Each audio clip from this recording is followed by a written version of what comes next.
Hello friends, welcome to Lukshika Samayal. நீங்க நம்ம சேனலை first time பார்க்கறீங்கன்னா மறக்காம லுக்ஷிகா சமையலை subscribe பண்ணிக்கோங்க. வீடியோவை skip பண்ணாம பாருங்க. இன்னைக்கு நம்ம வீடியோவுல துவரம் பருப்பு வச்சு ஒரு துவையல் தாங்க பார்க்க போறோம். ரொம்ப சிம்பிளா செஞ்சிடலாம். சாதம், வெரைட்டி ரைஸ், ரச சாதம், கஞ்சி எல்லாத்துக்குமே ரொம்ப சூப்பரா இருக்கும்.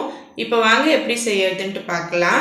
ஃபர்ஸ்ட் ஸ்டவ் ஆன் பண்ணிட்டு ஒரு கடாயில 2 டீஸ்பூனுக்கு எண்ணெய் சேர்த்துக்கலாம். எண்ணெய் நல்லா ஹீட் ஆனதோ ஒரு 4 பல் பூண்டு சேர்த்துக்கலாங்க.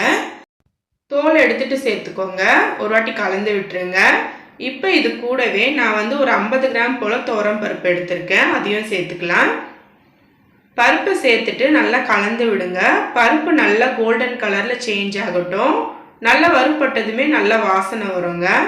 பாருங்க, இந்த மாதிரி நல்லா வறுபட்டுடுச்சு. இப்போ இதில் நம்ம பச்சை மிளகாய் சேர்த்துக்கலாம். நான் 3 மிளகாய் எடுத்திருக்கேன். கூடவே கொஞ்சமாக தேங்காய் கட் பண்ணி எடுத்திருக்கேன். அதையும் சேர்த்துக்கலாம்.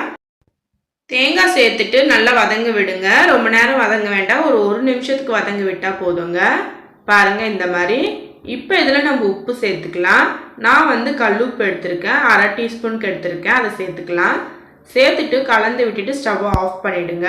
ஸ்டவ்வை ஆஃப் பண்ணதும் நல்லா ஆறட்டுங்க. இப்போ பாருங்கள், நல்லா ஆற விட்டாச்சு.